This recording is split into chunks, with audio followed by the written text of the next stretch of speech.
Sito Rahayu. Salam satu napas. wujud kanthi slamet sekabehane titik. Salam satu napas. Wujud kanthi slamet sekabehane titik. Salam satu napas. Wujud kanthi slamet sekabehane titik. Tunggu swara tumata kuwasa nekani adil, dek ateke swara nekani wujud, utus swara tentrem, tentrem, tentrem, tentrem, tentrem. Matur suwun, matur suwun, matur suwun. Mas Warsito, matur suwun, Mas Andi. Andi sapa langsung kabeh? Andi Kartika. Andi Kartika, Pro Ngaji Rasa, Mas Hendra Tonik. Nah, matur suwun wujudkan sama sekabehane titik. Monggo Mas, matur suwun. Dina iki hari ini Kang Sito ditemani Mbak Poniati dari Banten, Mas Widarto dari Jakarta Utara, Mbak Juwariah juga dari Banten alias Jogja, Aron. Matur suwun.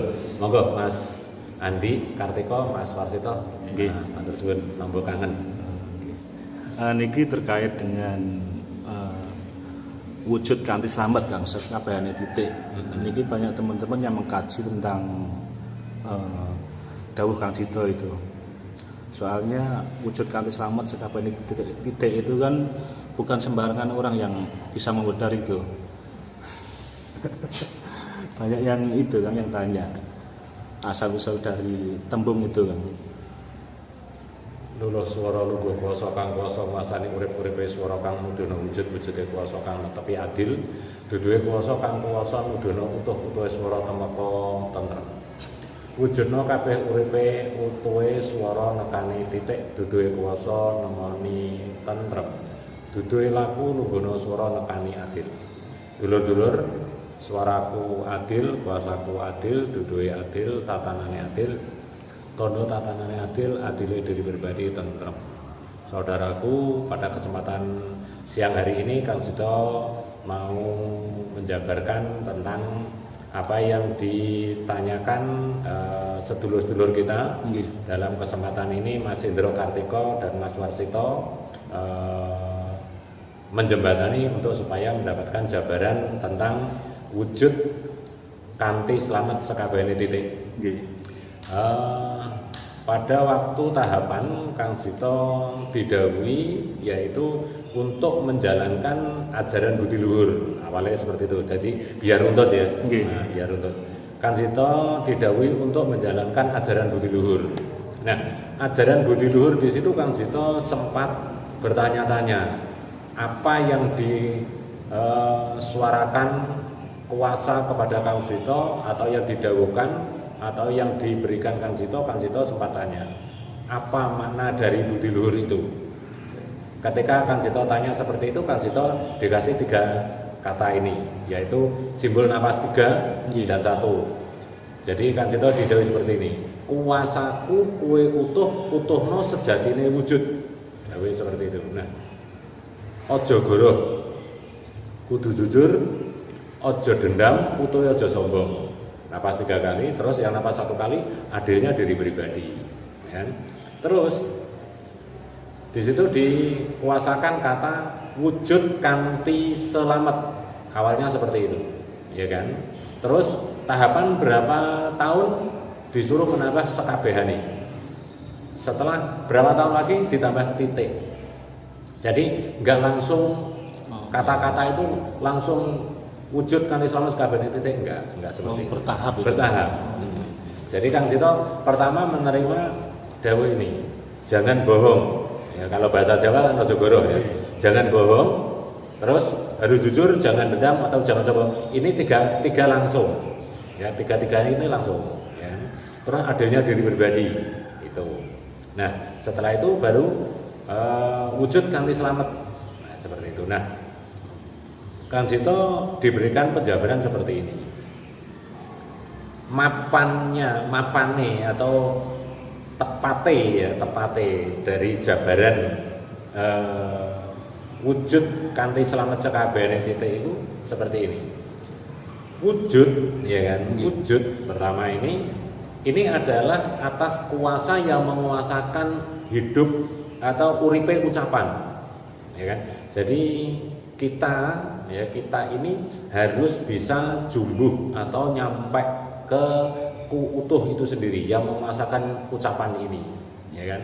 Maka di situ kita harus bisa nyambung dengan kata wujud, karena wujud itu adalah utuh sejati sendiri yang menguasa. Atau kan gini, saman bisa ngomong, ya kan? Saman bisa ngomong itu kita harus tahu dari mana. Ya, kita harus tahu dari mana, siapa yang menyampai itu. Kok saman bisa ngomong itu siapa yang menyampai. Nah, itu harus tahu runtutannya gitu. Itu kan yang perlu dikaji. Nah, yang perlu dikaji, ya kan? Maka ada kata wujud, ya kan? Ya, ada kata wujud. Di situ tidak hanya sekedar mengatakan, sekedar mengucapkan wujud, enggak. Tapi di situ waktu itu Kang Jito disuruh lerem, ya kan, sampai berapa bulan gitu. Dari disuruh lerem itu benar-benar ibaratnya tensi yang awalnya 100 itu harus turun lagi sampai titik 0. Itu baru dijabarkan yang namanya wujud. Nah, wujud itu adalah utuh yang menguasakan hidup kita itu. Jadi kita harus ketemu. Kita harus ketemu dengan kesejatian. Itu. Nah, ketemu dengan kesejatian di situ kalau kita di pewayangan Dewa Ruci, ya. Jadi Brantosena atau Werkudara masuk ke segoro, ya, ke dasar laut.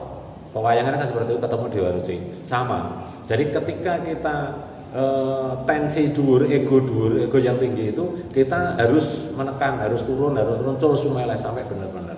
Nah, pada saat itulah Kang Jito ketemu tahapan-tahapan yang seperti ini. Ketika Kang Jito ini nggak apa-apa ya, seperti ini.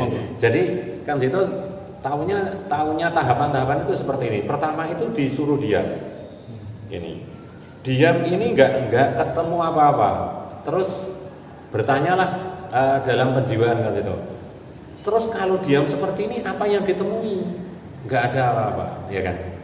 Terus setelah nggak ketemu apa-apa, akhirnya berapa saat kemudian Kang Jito disuarai ini.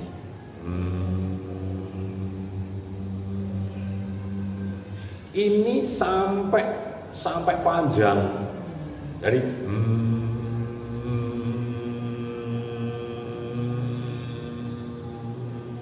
jadi ini sampai benar-benar notok pol gitu.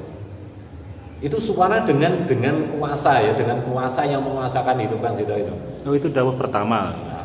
Pertama diam kan Kang Jito nggak ngerti ketemu apa di situ karena nggak ada apa-apa, gitu maksudnya. Terus di situ bertanyalah dalam penjiwaan, kok ora krungu apa, kok nggak dengar apa-apa, kok nggak ada apa-apa. Terus apa yang mau sampaikan? Nah, terus akhirnya dikasih suara.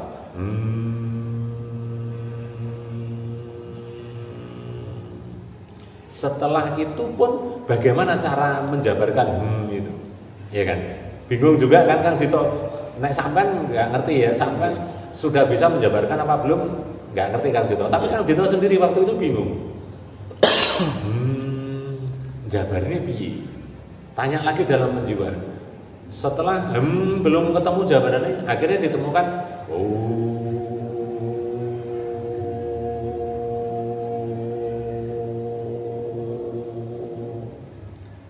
Saat itulah Kang Jito akhirnya agak-agak mengerti. Berarti ini ada rahasia di balik diam tadi, diam yang pertama tadi, terus tadi itu ibaratnya apa ya? Translate ya gambarnya untuk pengertian, ya, seperti itu. Itu itu masih belum bisa juga. Setelah itu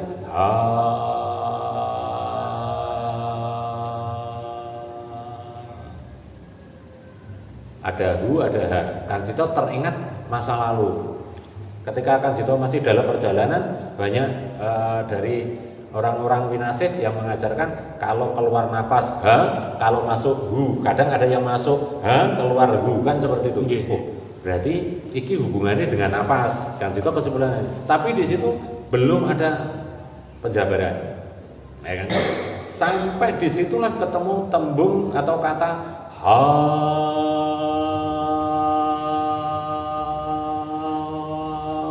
wujud itu.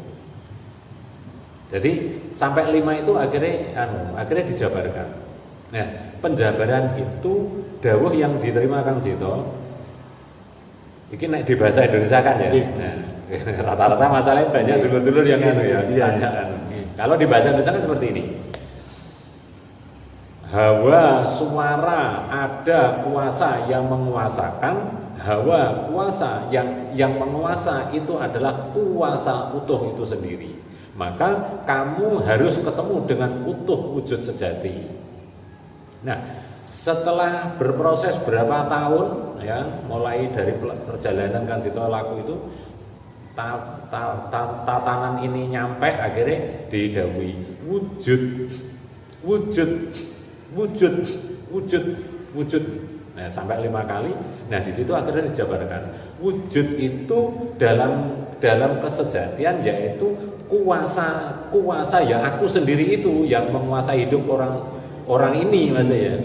Yang kuasaku sendiri itu semua yang harus ditemui dulu. Maka ketika bisa mengatakan wujud di situ harus ketemu siapa yang dawuh. Yang dawuh ini loh maksudnya. Paham ya? Nah, maka di situ dijabarkan. Maka kalau di Islam ada yang namanya sifat 20 kan nama kuasa Tuhan ya kan. Allah wujud. Nah, pertama kan Allah wujud kan. Lah, wujud ini loh yang harus ditemui dulu. Kan gitu. Nah, itulah yang pertama berikan Kang Jito yang sampai benar-benar titik terendah itu tadi. Ya. Sampai Kang Jito kebingungan. Bagaimana cara semua ini? Nah, dengan tahapan-tahapan itu jadi temuilah siapa yang dawuh sampeyan supaya sampean itu nanti bisa menjabarkan wujud suara itu sendiri. Nah, dalam kebenaran wujud itu adalah utuh sendiri yang menguasakan, tapi adanya harus ketemu yang di sini. Yang ini. Ini namanya kalau di medis kan anatomi tubuh kan pita suara. Ya kan? Jadi kita harus nyampe. Jadi tahapan wujud itu karena wujud apapun itu hanya ada di kuasa yang dikuasakan lewat ucap. Jadi sampean harus ketemu siapa yang dawuh.